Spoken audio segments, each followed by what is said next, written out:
हम बात करते हैं उस जीत की जब सनातन का उद्घोष होता है, हम बात करते हैं उस मानवता की जब मानवता का शंखनाद होता है। परंतु ममता बनर्जी ने एक वोटों की तुष्टीकरण के लिए दूसरा पाकिस्तान बनाने में और बांग्लादेश बनाने में बंगाल को कोई कसर नहीं छोड़ी। ये श्यामा प्रसाद मुखर्जी की आत्मा को एक श्रद्धांजलि है भारतीय जनता पार्टी की। देश के हर नागरिक की जीत है जो अपनी आने वाली पीढ़ियों के लिए एक सुरक्षित प्रदेश बनाना चाहता है, एक सुरक्षित भारत बनाना चाहता है, जिसकी सरहदें सुरक्षित हो, जिसकी संस्कृति सुरक्षित हो। मैं हमेशा उनके विषय में एक बात कहती हूँ कि उन्हें कोई राजनीतिक, नैतिक, सामाजिक अधिकार नहीं कि वो कुछ भी कहें, और मुझे हमेशा उन पे एक सहानुभूति और दया आती है जिसके पास इतनी बड़ी लेगेसी थी। लाठी को तेल पिलाना और अपने युवाओं को भड़काना कि आप सिर्फ एक भावनात्मक उनको अपील करके उनको, मैं कहना चाहती हूँ कि उनको भटकाया उन्होंने अपने जाति के लोगों को। और जो भी घटना होगी, आप देख रहे हैं कि अगर घटना हो रही है तो तुरंत उन पर पूरी तरह से नो टॉलरेंस की नीति है। अपने आदरणीय सम्राट चौधरी जी को भी सुना कि अगर जो भी महिलाओं के साथ कुछ होगा तो उसको तत्काल उसकी सजा दी जाएगी। और आप लोग बुद्धिजीवी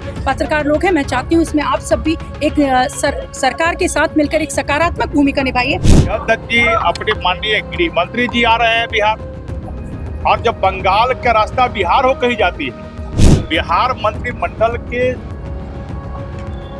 गठन के दिन वह गांधी मैदान में स्वयं आ रहे हैं, तो पूरी भव्यता के साथ लाखों की संख्या में एयरपोर्ट से लेकर और पटना एयरपोर्ट से लेकर गांधी मैदान तक आम जनता और लाखों की संख्या में कार्यकर्ता स्वागत के लिए, अभिनंदन के लिए खड़ा दिखाई देता। ममता दीदी को बंगाल के जनता ने इस बार का अंतिम चुनाव उनको अंतिम ताबूत का किल साबित कर दिया। बिहार के एनडीए के सरकार ने स्पष्ट कहा है कि 1 करोड़ युवाओं को नौकरी और रोजगार देंगे, और अभी देश के माननीय प्रधानमंत्री जी ने कल ही कहा है जो युवाओं को जो उत्साह प्रथम कैबिनेट के बैठक में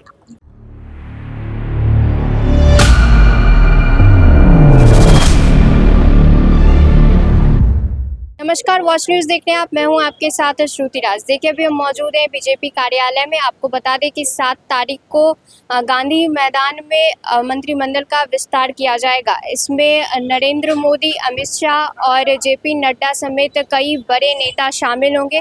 इसी को लेकर जब बिहार सरकार में मंत्री लखेंद्र पासवान और एमएलसी अनामिका सिंह पटेल से जब सवाल किया गया तो क्या कुछ कह रहे हैं, सबसे पहले उनकी पूरी बयान को सुनिए। जीत की, सभ्य जीत की जब हम बात करते हैं तो हम भारतीय जनता पार्टी की एक राजनीतिक दल की तरह जीत की बात नहीं करते हैं। हम बात करते हैं उस जीत की जब सनातन का उद्घोष होता है, हम बात करते हैं उस मानवता की जब मानवता का शंखनाद होता है, नक्सलवादियों के ऊपर जब विजय होती है। हम जीत की बात करते हैं अपने देश की अस्मिता की, देश की सरहदों की। जब ममता बनर्जी ये भूल जाती हैं कि वो एक स्त्री हैं और बांग्लादेश के घुसपैठियों को बिल्कुल सीना ठोक के वो कहती हैं कि घुसपैठियों के लिए जगह है उस बंगाल में। और फिर जब वहाँ का भद्रजन, बंगाल का भद्रजन, बहुत भद्र वहाँ के लोग हैं, और जब वो खड़े होते हैं तो बताते हैं कि जब आप अति करेंगे ममता बनर्जी तो हम ये भूल जाएंगे कि आप हमारी माँ है, बहन है। बंगाल की जनता ने ममता बनर्जी को अपनी माँ और बहन की तरह हमेशा उनका साथ दिया। परंतु ममता बनर्जी ने एक वोटों की तुष्टीकरण के लिए दूसरा पाकिस्तान बनाने में और बांग्लादेश बनाने में बंगाल को कोई कसर नहीं छोड़ी। ये श्यामा प्रसाद मुखर्जी की आत्मा को एक श्रद्धांजलि है भारतीय जनता पार्टी की। आदरणीय नरेंद्र मोदी जी के नेतृत्व में, उनके समुचित विकास के नेतृत्व में, आदरणीय नितिन नवीन जी हमारे राष्ट्रीय अध्यक्ष जी के नेतृत्व में, हमारे संगठन के हजारों कार्यकर्ता ने वहाँ जाकर लगत सतत कार्यक्रम किया। उसकी एक ये जीत है, और ये आप में से हर व्यक्ति की, देश के हर नागरिक की जीत है जो अपनी आने वाली पीढ़ियों के लिए एक सुरक्षित प्रदेश बनाना चाहता है, एक सुरक्षित भारत बनाना चाहता है, जिसकी सरहदें सुरक्षित हो, जिसकी संस्कृति सुरक्षित हो। ये वही महिला है जिन्होंने दुर्गा पांडाल, जो सबसे ज्यादा दुर्गा पांडाल प्रिय होते हैं बंगाली लोगों को, उनमें नमाज पढ़वाई, जबरदस्ती उनको बंद कराया। तो वहाँ के लोगों ने बता दिया, क्योंकि जो महिलाएं हैं, आप बंगाल की महिलाओं को विशेष से मैं कोटि कोटि प्रणाम करना चाहती हूँ उनके चरणों में एक नागरिक होने के नाते। क्योंकि संस्कृति की वाहक होती हैं महिलाएं, और जब संस्कृति की वाहक को लगता है कि संस्कृति खतरे में है, उनकी सरहदें खतरे में है, तो वो वोट के माध्यम से ऐसे ही अपना इंतकाम लेती हैं, जो हमारी बंगाल की बहनों ने लेकर दिखाया। कितना हास्यप्रद है, कितना हास्यप्रद है। जब वो चुनाव जीतती रही तो लूट नहीं था, लूटा है। आदरणीय नरेंद्र मोदी जी ने वहाँ के लोगों के हृदय को लूटा है। आदरणीय नितिन नवीन जी ने, राष्ट्रीय अध्यक्ष जी ने संगठन कार्यकर्ता के लोगों को मारा जा रहा था। वो मारने की, जो झूठा प्लास्टर लपेट के आने वाली महिला के पास उस मारने की कोई क्लिप नहीं है, इससे कोई आश्चर्यजनक बात नहीं हो सकती। वो इससे ज्यादा भी कुछ कह सकती है, क्योंकि ममता बनर्जी है जिनकी रग रग में ड्रामा है, तो इसलिए वो इससे ज्यादा भी कुछ कह सकती है, तो आश्चर्यचकित होने की बात नहीं है। काउंटिंग में धांधली हुई है तो उनके टीएमसी के गुंडे जो सरेआम किसी भी सभ्य व्यक्ति का कत्ल कर देते, तो जब काउंटिंग में धांधली हो रही थी तब वो क्या कर रही थी? काउंटिंग में धांधली नहीं हुई है। अब विजन स्पष्ट हो गया है बंगाल के भद्रजनों का, वहाँ की बहनों का, जिन्होंने तय कर लिया है। आप खुद कल्पना करिए, आप सारे बुद्धिजीवी लोग हैं, पत्रकार लोग हैं, आप कल्पना करिए हमारी सरहद सुरक्षित नहीं, हमारे घर की महिलाओं की अस्मिता सुरक्षित नहीं, हमारी जिंदगी सुरक्षित नहीं, और ममता बनर्जी सोचती थी कि उनको हमेशा ऐसे वोट मिलता रहेगा।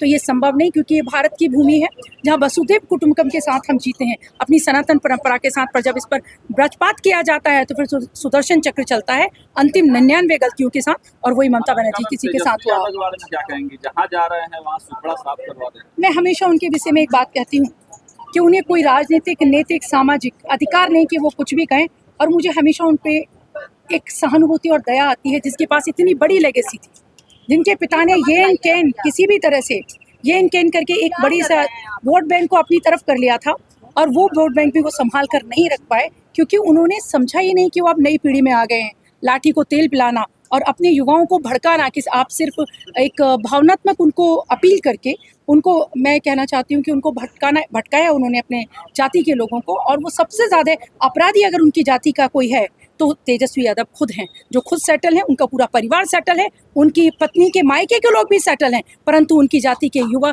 भटकते रहते हैं, हिंसा करते हुए, झगड़ा करते हुए, जो बहुत ही भावना से भरे हुए लोग हैं। वैसी जाति के लोग जो भावना से भरे हुए लोग हैं। मंडल में आपके नाम की चर्चा हो रही है। देखिए, कोई भी कार्यकर्ता, किसी भी कार्यकर्ता को कभी भी पार्टी देखती रहती है, और उसको कभी भी कोई दायित्व दे सकती है। मुझसे भी बहुत सीनियर लोग हैं जिन्हें मुझे लगता है कि अभी दिया जाना चाहिए। मेरी अभी सीखने की उम्र है, तो मैं अभी सीख रही हूँ कार्यकर्ता की तरह। बिहार में भी बेटियों की सुरक्षा बड़ा सवाल बन गई, रोज घटनाएं हो रही।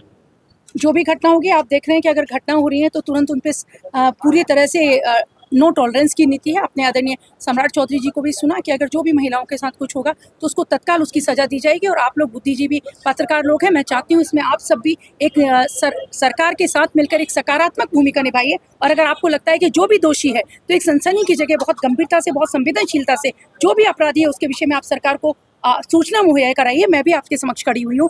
मान के चलिए कि हम एक बहुत सुंदर, भव्य और भव्यता से भरा हुआ, सुंदरता से और संतोष से भरे हुए बिहार का निर्माण करेंगे। धन्यवाद। तक जी अपने माननीय गृह मंत्री जी आ रहे हैं बिहार, और जब बंगाल का रास्ता बिहार हो कही जाती है तो आपने देखा जब बंगाल में और 3 राज्यों में प्रचंड बहुमत के साथ भारतीय जनता पार्टी की जो सरकार बनी है, उसके बाद बिहार मंत्रिमंडल के गठन के दिन वह गांधी मैदान में स्वयं आ रहा है, तो पूरी भव्यता के साथ लाखों की संख्या में एयरपोर्ट से लेकर और पटना एयरपोर्ट से लेकर गांधी मैदान तक आम जनता और लाखों की संख्या में कार्यकर्ता स्वागत के लिए, अभिनंदन के लिए खड़ा दिखाई दिया। बंगाल में जो झटका लगा है ममता दीदी को, इसका असर किस तरीके से देख रहे हैं बिहार में इसका? भाई, ममता दीदी को बंगाल के जनता ने इस बार का अंतिम चुनाव उनको अंतिम ताबूत का किल साबित कर दिया। जो उनकी अहंकार, जो उनकी निरंकुशता, जिस प्रकार सनातन और हिंदू धर्म के साथ, मान सम्मान के साथ खिलवाड़ करना, केंद्र सरकार की योजनाओं को बंगाल में लागू नहीं होने देना, और जिस प्रकार वहां भय का, डर का वातावरण बनाए हुए रखे थे, इस कारण बंगाल के जनता ने उन्हें नकार दिया है। और जब बंगाल के जनता ने नकार दिया तब समझ सकते हैं बंगाल और बिहार शपथ ग्रहण समारोह का जो समय है बिहार में वो 7 तारीख को है, और भव्य रूप से उस शपथ ग्रहण समारोह होगी। क्योंकि 22 मार्च 1912 को से पहले बंगाल और बिहार एक ही था, और 22 मार्च 1912 को प्रेसिडेंशियल रूप के बाद बंगाल से बिहार की बंटवारा हुई। आज संजोग ऐसा है जो बिहार में भी शपथ ग्रहण समारोह और बंगाल में भी शपथ ग्रहण समारोह होगी, और दोनों जगह हम समझते हैं देश के माननीय प्रधानमंत्री जी, हम लोग को राष्ट्रीय अध्यक्ष जी के आधुनिक भारत के लौह पुरुष कह सकते हैं, गृह मंत्री जी, सब लोग का आगमन होगा। ये बिहार के लाखों कार्यकर्ताओं के लिए, करोड़ों कार्यकर्ताओं के लिए उत्साह और पर्व के समान। युवाओं में कितना वेटेज दिया जा रहा है युवाओं? आपने देखा है बिहार के एनडीए के सरकार ने स्पष्ट कहा है कि 1 करोड़ युवाओं को नौकरी और रोजगार देंगे, और अभी देश के माननीय प्रधानमंत्री जी ने कल ही कहा है जो युवाओं को जो उत्साह, प्रथम कैबिनेट के बैठक में पश्चिम बंगाल में तो आयुष्मान भारत योजना लागू होगा ही, लेकिन यहाँ के युवाओं को भी रोजगार कैसे मिले, और उन्होंने बिहार का भी चर्चा की है और कहा है बंगाल जाने की रास्ता बिहार हो कही जाती है। कोई बिहार सरकार बनी या बंगाल सरकार बनी, पूरे देश में युवाओं के प्रति देश के माननीय प्रधानमंत्री का जो विजन है, लक्ष्य है, संकल्प है, वह युवाओं को रोजगार और नौकरी कि पूरी तरह मिले, इसका संकल्प लेते हैं। तो जैसा कि आपने सुना कि बंगाल में बीजेपी की भारी बहुमत से जीत होने के बाद इन्होंने क्या कुछ कहा, और इस कार्यक्रम को लेकर भी इनका कहना है कि प्रधानमंत्री नरेंद्र मोदी भी उस कार्यक्रम में मौजूद रहेंगे। इस पे आपकी क्या राय है, कमेंट में ज़रूर बताएं। देखते रहिए वॉच न्यूज़। धन्यवाद।